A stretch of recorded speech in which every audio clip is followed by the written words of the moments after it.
We have two really angry women in our readings today. There's no doubt about that. The first in the Old Testament lesson is the daughter of Saul, Michal, however you want to pronounce it. She was looking out the window watching David bring the Ark of the Covenant into Jerusalem with clanging cymbals and tambourines and a trumpet paving the way. Here comes David dancing mightily. I still have trouble imagining what exactly that looks like, but he's into it. All right, let's just leave it at that. He's dancing for all he's got. And she looks out the window and despises him. Isn't that something? Scripture doesn't give us much indication about their relationship before this or after this. But at this point in the readings, all we know is that she's looking out at this parade and her heart fills with anger and she's despised at David. Was it because he was too joyful? Was it because she didn't want the ark in Jerusalem? Was it because she wasn't there? Who knows? There are as many theories as there are years that have passed since this scripture was first written. All we know is that the translation has been very clear for thousands of years. Despised him. Meanwhile, we have an unnamed woman who despises John the Baptist. John is going around preaching, and we've seen this throughout the early parts of the gospel, especially in Mark. He's going around telling everyone, "Behold, there is one who follows me that is the Son of God, one who is greater than me. I'm not fit to untie the thong on his sandals." And this preaching got him notoriety, and we hear from our gospel lesson today, got him the favor of Herod. I love the fact that we get to hear the gospel in addition to reading it, because just in the last few minutes I picked up something that I hadn't noticed in my previous reading of it this morning, and that is that Herod was pleased to listen to the preaching of John the Baptist. So how is it that we arrive at this place where Herod orders poor John's head on a platter?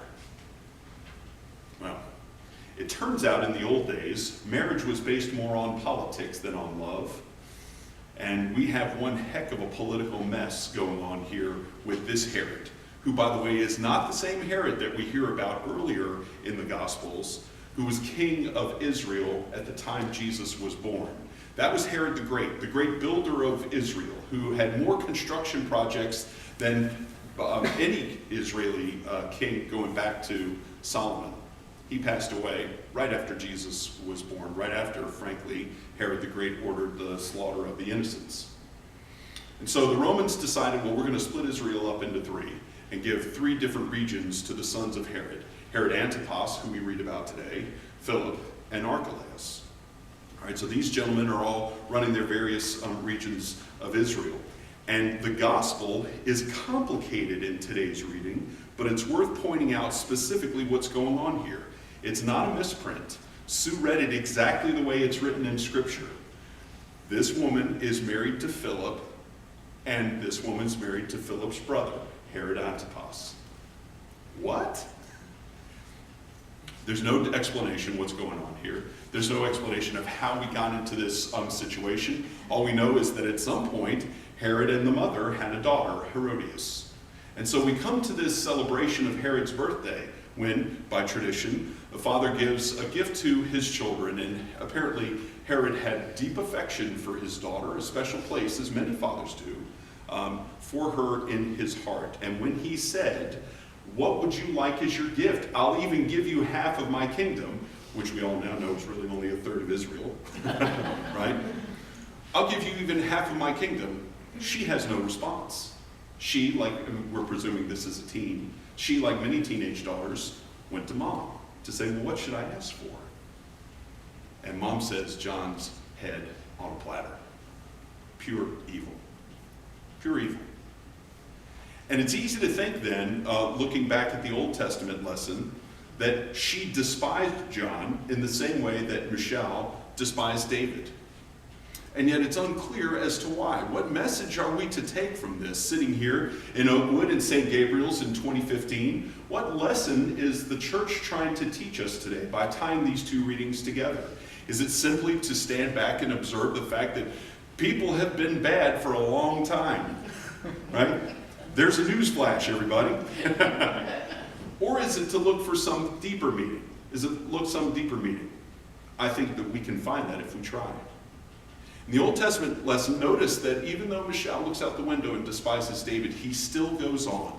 He still brings the ark to Jerusalem. He still ultimately sets up the covenant and the Holy of Holies, and then Solomon, who follows him, builds the temple around that. This is the way the nation of Israel was structured for over 1,000 years later.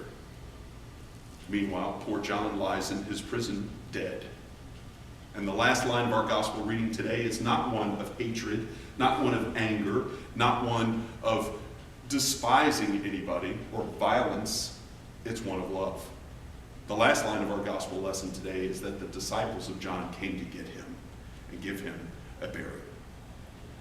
That even in this gruesome moment of violence and hatred, there is love. And that, after all, is what Herod was worried about in the first place. Notice the whole start of this gospel lesson is the simple question, who's Jesus? And notice we have kind of, if this is a soap opera, and boy, at certain points it sounds like it, doesn't it, as the world turns?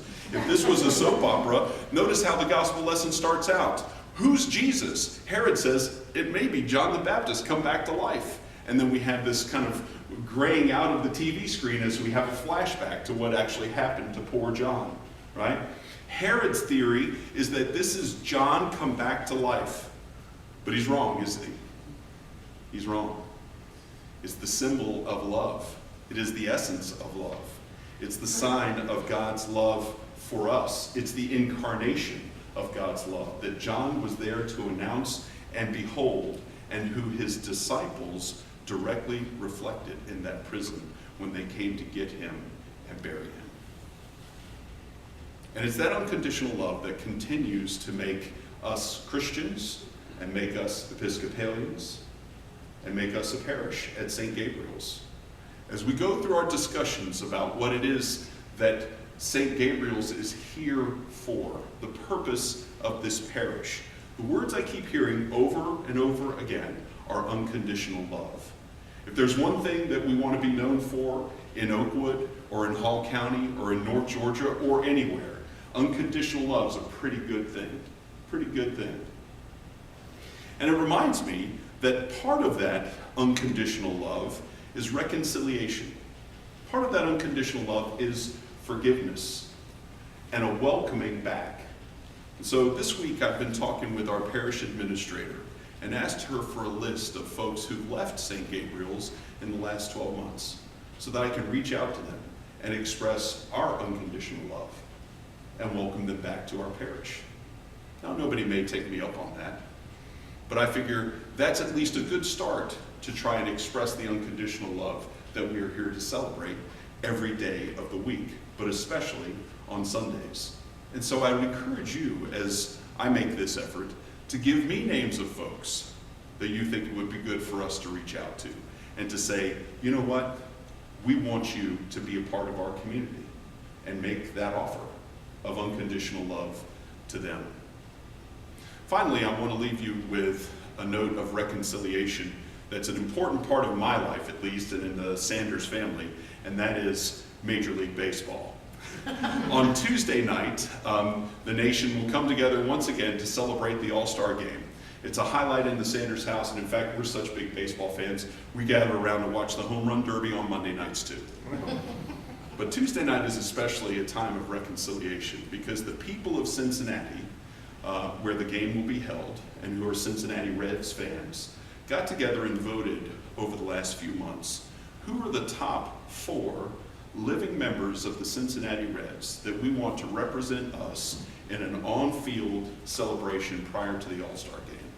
And one of those Cincinnati Reds is the great Pete Rose. I see many around who are old enough to remember when he actually played, as I do. And I love the way that he played the game and the way that he had such intensity, and his approach to the game followed it the right way.